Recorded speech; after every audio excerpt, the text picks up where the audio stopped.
We're giving you an applause just in case if it's a bad presentation, then that's good. you've at least had that That's much. good. So, to move this forward, just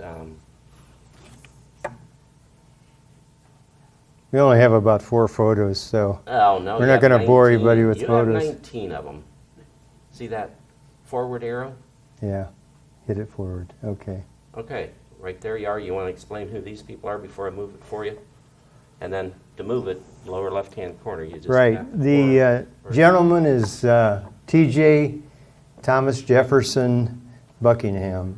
They arrived here in 1912 from Lodi, which I'll get into here. But his last job when he was, I think he died in 94 or 96, but he was the operator of the elevator in the Citizens Bank building. That was all hand operated. So, and it's his wife. Her maiden name was Workman. And there's going to be some stuff here I'll get into. The Beck part, I didn't really do the Beck part because I thought we were just doing the Buckingham. But I don't know if any of you have ever done a history of the families, but it's pretty in-depth. I'm 77 and I grew up here in Wadsworth, lived in the South End for about 11 years, and I thought, well, eventually I'll get to the North End. Because everybody said the South End wasn't the best place to live. But then they built the North End, and now I'm back in the South End. I'm North Pardee Street for 58 years, same house. And everyone wants to know why I didn't live on Beck Street. That's not where we moved. Should have probably. Would have been easier to explain to everybody. So basically, I'm going to talk about, well, actually, a little bit about the Beck family. My name's William Lewis Beck. William, actually Lewis, which was my great-grandfather, lived in down by Loudonville. And they had 8 children. I think it was 4 boys, 4 girls. And at some point, we became related to the inventor, Charles Kettering. I don't know if anybody here knows Charles Kettering, or the name. They called him Doc Kettering. He worked for General Motors. He invented the electric starter for the cars. So everybody used the crank before him, before he invented it. But so there's a little bit of notoriety there. And then William was from my grandfather, and he had a farm also down there. Charles Kettering, he started a company in Loudonville called the Flexible Bus Company. And there's remnants of it there still, but it's been bought out and moved. So a little bit of notoriety there.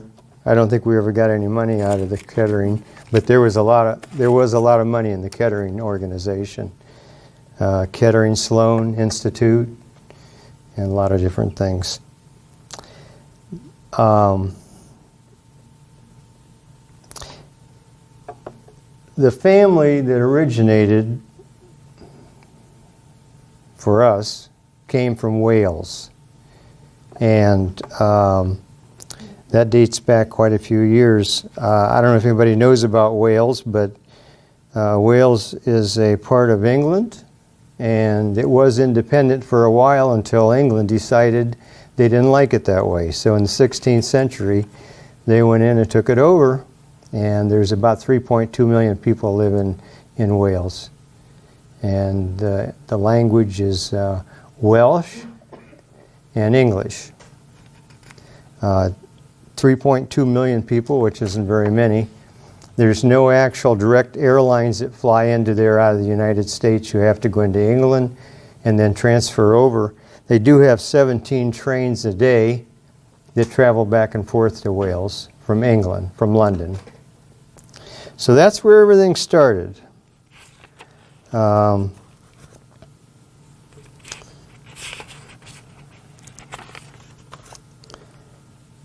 about 8 months ago, Bob DeLong called me and he said, hey, how about doing a story about or presentation about the Buckinghams?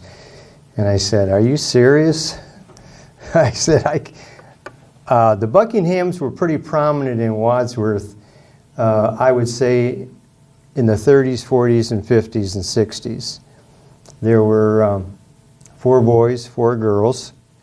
And that picture that was taken there, they were all fairly young.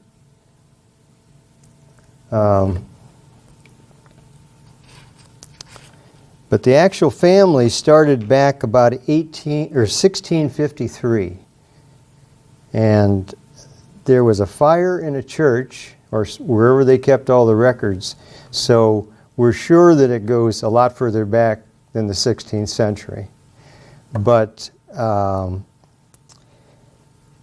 1687, I'm sorry, Welsh and Irish Baptist, I'm going to read some of this because it was too much for me to remember, but Irish and Welsh Baptists crossed the Atlantic, and it took 70 days by sailboat, a long time.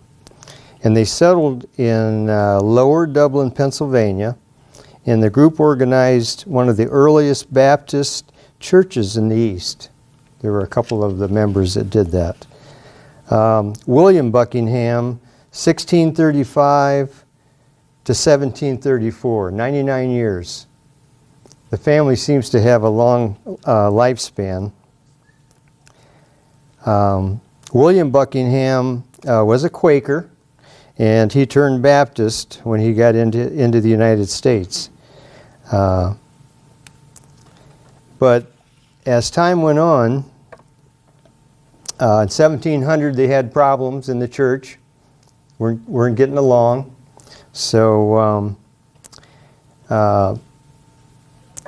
the members kind of split up, and in the end William passed away in 1734. And he's buried in Upper Chester, Pennsylvania. Now William's grandson, and there's a time span here that I could not track in between, but William's grandson, Elijah, then moved to West Virginia, which is right across the river from Ironton, so it isn't way down in West Virginia. But then Elijah married at age 14, which was pretty young, but I guess they did at that point. He later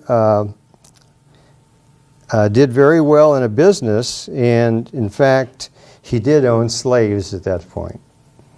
So, then in 1871,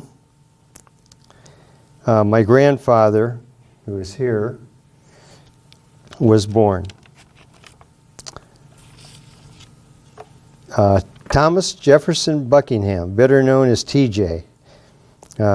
He settled in Wayne County, West Virginia, where he married Nancy Workman. They had 7 children in West Virginia.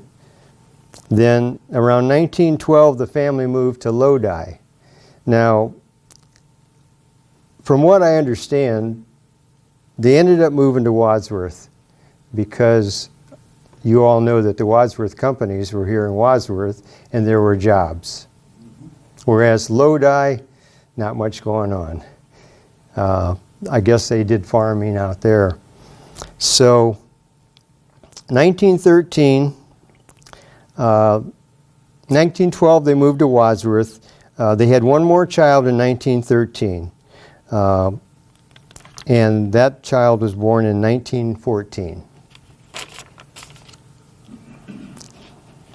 And TJ actually worked as the school janitor of Franklin School for a long time. And I guess once he retired, he decided to go to the Citizens Bank and get a job running the elevator. which I'm not sure how long he was there. I just remember going in there one day and, gee, Grandpa, I didn't know you were here when I went in to take the elevator. Did he say the job had its ups and downs? No, he didn't say that. He probably should have. But I think he was about 90, he died in 1966. I think he was about 94 years old.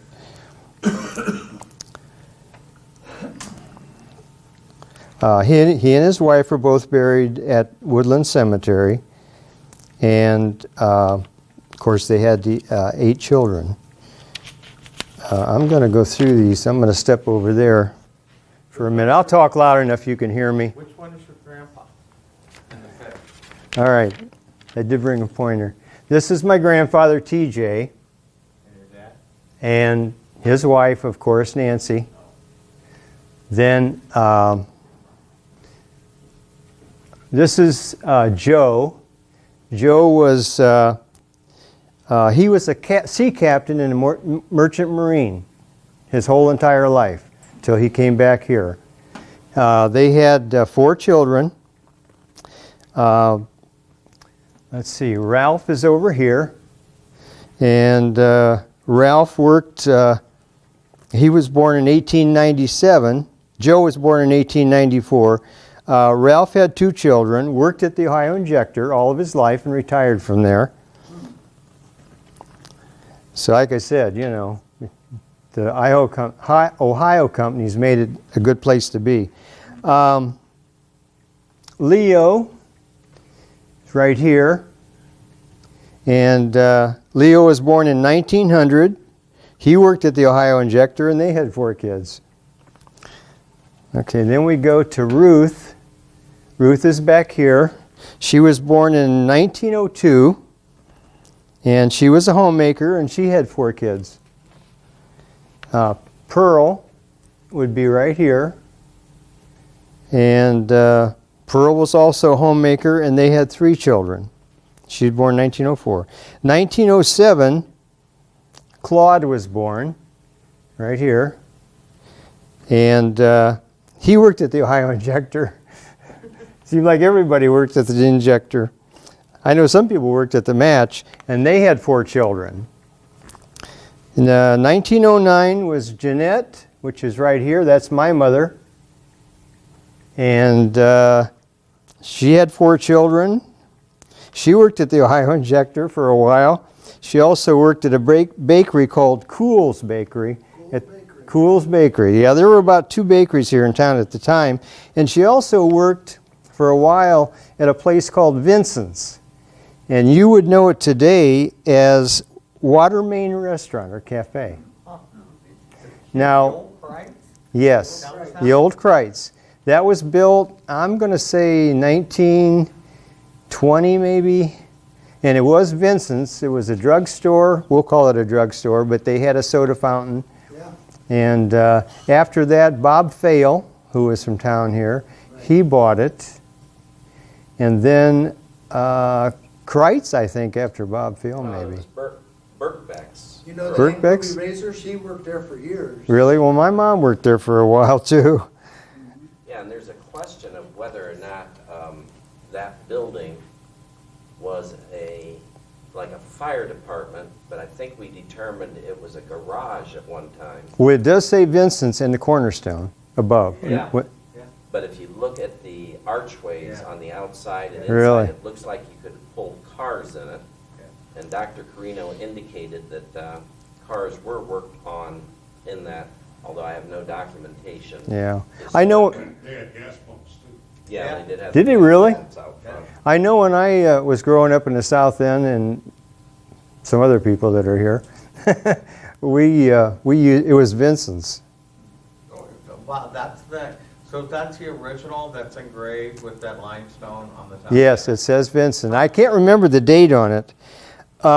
The last one here is Bernice in the middle. She was the youngest. She's the one who was born in Wadsworth, and she worked for quite a while at the Methodist Church as secretary. And they later moved away. Now, altogether, 28 kids, grandkids, And I determined from the paperwork I had that the 28 turned into 51 more kids in the next generation. Now, Sure they weren't Catholic? not sure. But I'll tell you, I mean, today, there was a time, like I was saying, in the 40s and 50s, everybody knew a Buckingham kid. I mean, they were everywhere. Still, still. Yeah. So, and Buckingham lived next door to this Franklin School. yes, yeah, and I've got some pictures here. But anyway, we determined there's 2 windows, one on each side, well, behind the picture. We bought a house, the Steyer farmhouse, my mom and dad did, out on across from McCall's gas station.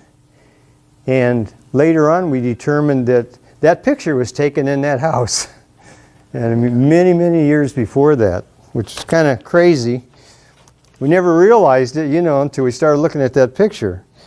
Now, a couple of things that in the military service, Ruth's son Bob was on the submarine Swordfish during World War II. And it actually got bombed in the South China Sea by an American plane. So he lost his life on that and received the Purple Heart.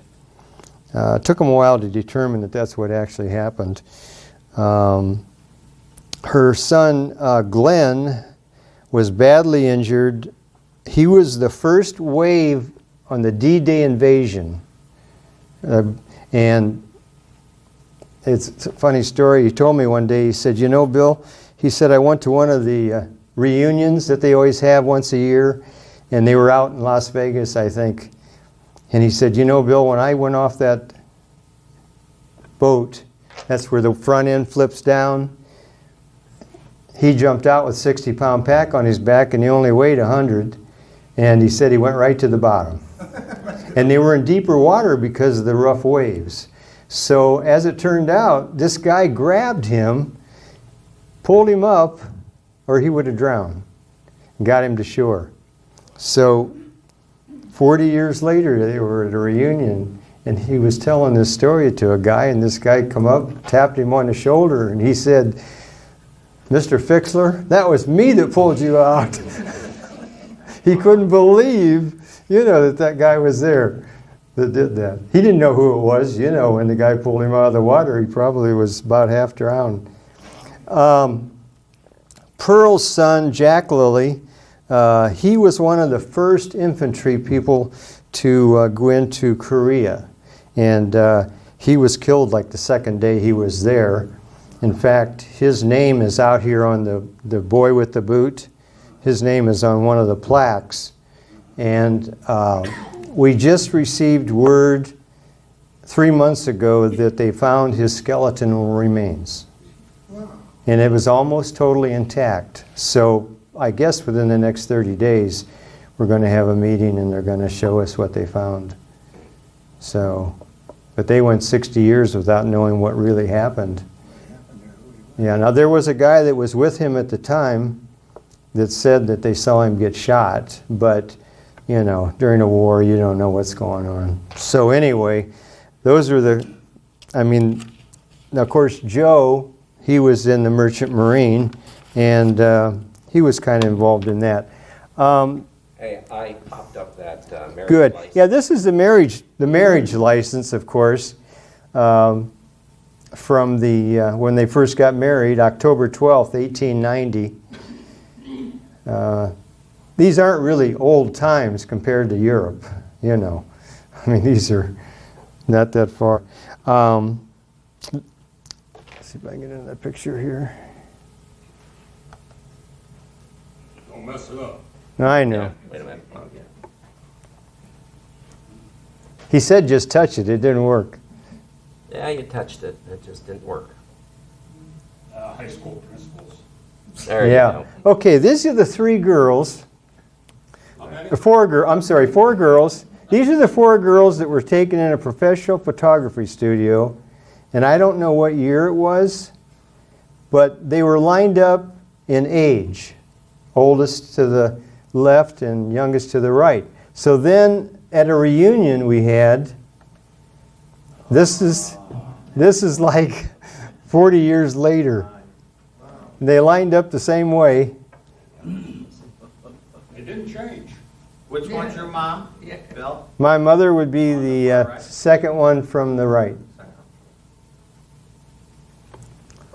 Is that Memorial Park? That was Memorial Park. Yes, yeah, Memorial Park. Now we started. We're on the 94th reunion year. But when we had the reunions to begin, that I can remember when I was 7 years old, approximately, we used to have them in the Rittman Park. And I always ask people when I'm down in Rittman, I said, do you remember the bears? There were bear cages and monkey cages in the park in Rittman. Now that's the one right behind, it's up kind of halfway up the hill. Pretty good sized park, but 150 we would have on an average reunion. Yeah. All Buckinghams? Buckinghams and Workmen. Yeah. And some Becks thrown in there. A few Becks.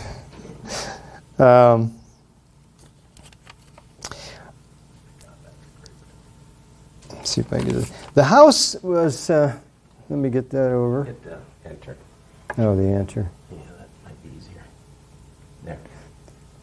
That's the original house, and actually it doesn't look as big as it really was, but there were 3 apartments and 2 boarder rooms. Now back in the 40s and 50s, they always had the place full. And then as the kids got married, there was always one of them that were in one of those apartments. And then they lived just on the one side of the house. He remodeled the basement and made a kitchen down there and another bedroom. At the time, it was probably good income, I would think. I mean, I don't think the janitor paid much money, you know, in those days. And where was that located? Okay, that's on Pine Street, and that was 2 doors down from Franklin School. Or Chestnut? Or Chestnut, I'm sorry, on Chestnut. Chestnut. Same side of the street. And you can show them what it looks like today. That's on the next slide. Yeah. That's it now. Yeah, and I gotta say, that house did not bring much money when we sold it. Very, very little money. Do you know who lived in the house there to the left of it that's still standing? Yeah. The old house? Name was Hath, H-A-T-H. They had 2 children. They were there a long time. Now my parents bought this house, 395 College Street. It's amazing how you can still remember your house numbers. Can't remember a lot of things, but that was supposedly, we were told, I don't know, maybe Roger knows, supposedly was the oldest first farmhouse in the township. But I don't know, I'm not sure that was. Do you know? Well, the alt house is just next door to it, to the left. Well, that's the big one. That's the The one, brick the one. brick one. And the brick one, I think, was part of the college. Well, it was part of the Boffman farm that had the racetrack where EC Field is today. Right. So, Well, that was an old house. yeah, this one has Yeah. the glass in it, right? Yes. Yeah, this is called stucco, and they put a layer of concrete on and took this crushed glass, different colors. There's quite a few houses in Wadsworth. They were doing that like they do vinyl siding now, you know. But And there's your 119. now, this house here on Berge Street, my mother's first husband died in '29. And it took till 1930 to get the insurance settlement. And because of the shortage of money at that time, they offered her 2 houses instead of the money. One of the houses she could have instead of getting the money. Right. Yeah, now there was a locksmith up beside the Catholic church there, or the Catholic school. Well, wasn't Gogler there for a while? Well, it might have been Godler, but anyway, she was offered that house or this one here. Now, this one had a brand new furnace in when they got it, because everybody else was in coal. And they got a gas furnace, so that was... Anyway, she took that instead of the settlement of the money. I'll be darned. Yeah. Banks didn't have any money. It looks like you. Wow. And this is, these pictures here are a house that I have, well, it's called 1882, but I purchased it in 1980 from, the woman lived upstairs was Mrs. Schreffler, and it was her mom and dad's house, and she was in her 90s. She lived there all her life. It doesn't look like that today. No. Actually, that was the original house. This is right across from the Historic Museum. So you'll recognize the updated. Yeah, there's a dog grooming business in the little blue building. There you go. That's when it was being built in 1882. It looks the same today, basically, the house does, but the building on the side there, he was a tombstone cutter. So it was called the Wadsworth Marble Works, where the bright blue building is. That's the dog groomer. But it's a different building. As we looked at, this was a wooden structure, so now it's brick. Same shape. There's a picture of the interior of it. And Yeah, when I bought it, the little building was being used by Wadsworth Hospital for storage. Had all this stuff in it. I didn't know what to do with it. I said, whose is that? so that Beck House, that you call it now, it's here on the right, and that's how it looked, and then it got remodeled a little bit. Obviously, that original one got totally torn down, then this one replaced it in 1882. This is what they look like today.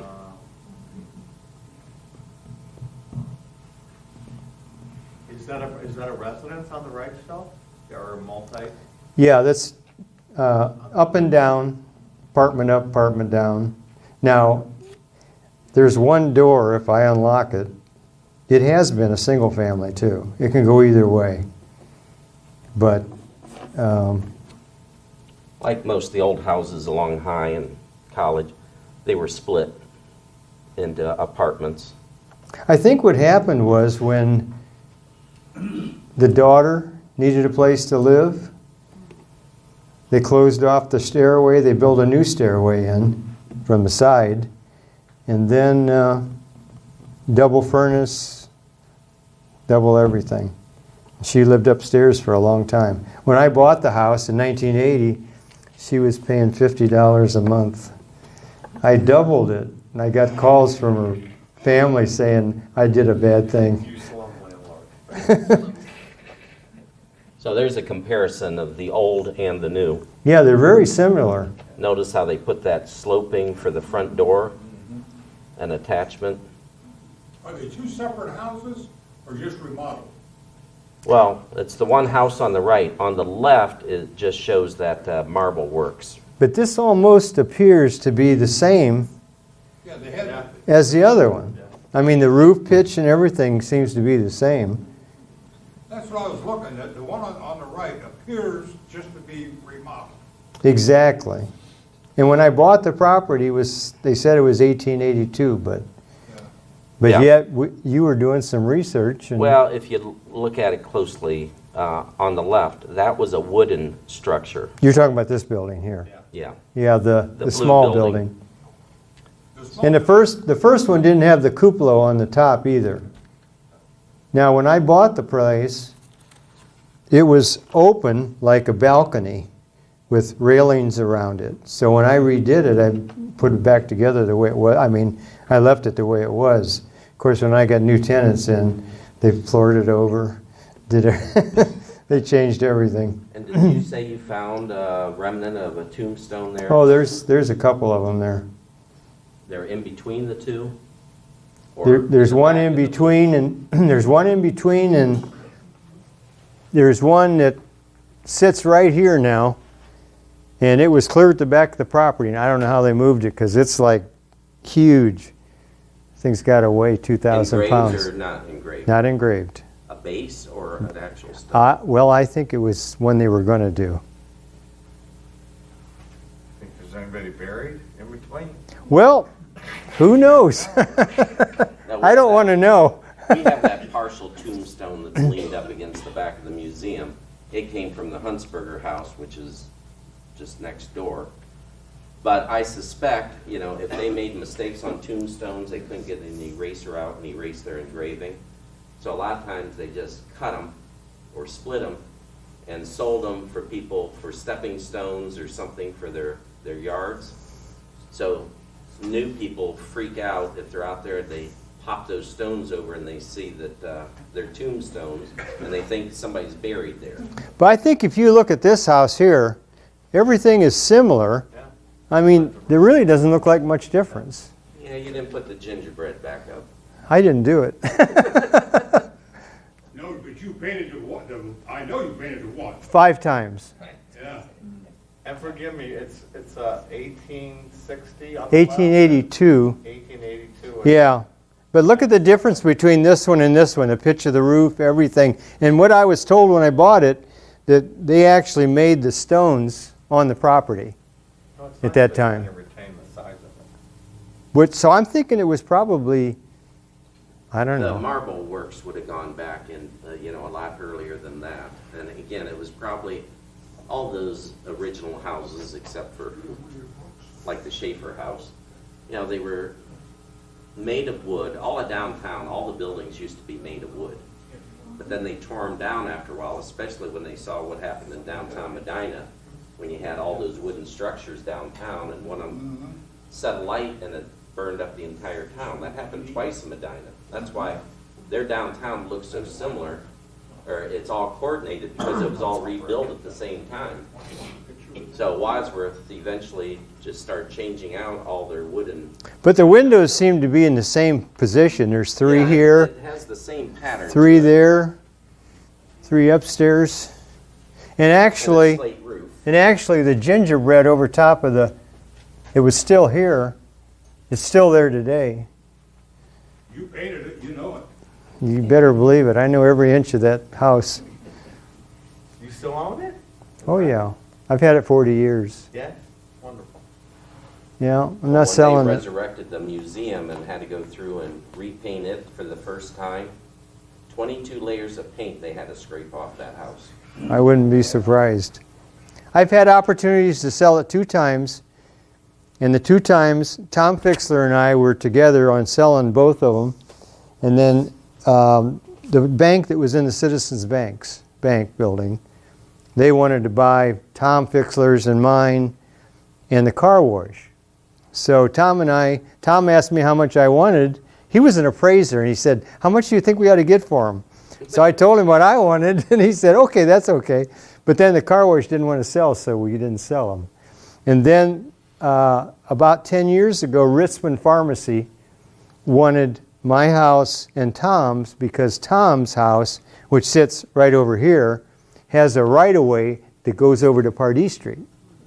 And they wanted to put in, they were going to tear everything down. They were going to build a new office building, and at the end of the office building, they were going to have a store with a drive-through. But I couldn't agree with the price. And then they said, "Well, why don't you take a stock option? We'll sell you. You can be a part of the board, and we'll give you stock." And I said, "No, I don't want it." And the good thing I didn't do it, because look what happened. They're gone. Stock tripled, they sold. Yeah. Yeah, the stock tripled. But anyway, One more house here. Which That's- one is that one? that's the one I live in. It was built in 1925. And I don't know if any of you people remember Curly, the guy that was at the gas station at the top of the hill as you come up the Injector Hill. He worked at the gas station? Yes. Okay, well, he married the woman that was his parents' house. And I don't remember Curly's last name. Yeah. But I've had it 58 years, so it is paid for. That's Pardee? Yeah, that's Pardee. Sorry. Well, anyway, Well, thanks a lot. That's the Buckingham family.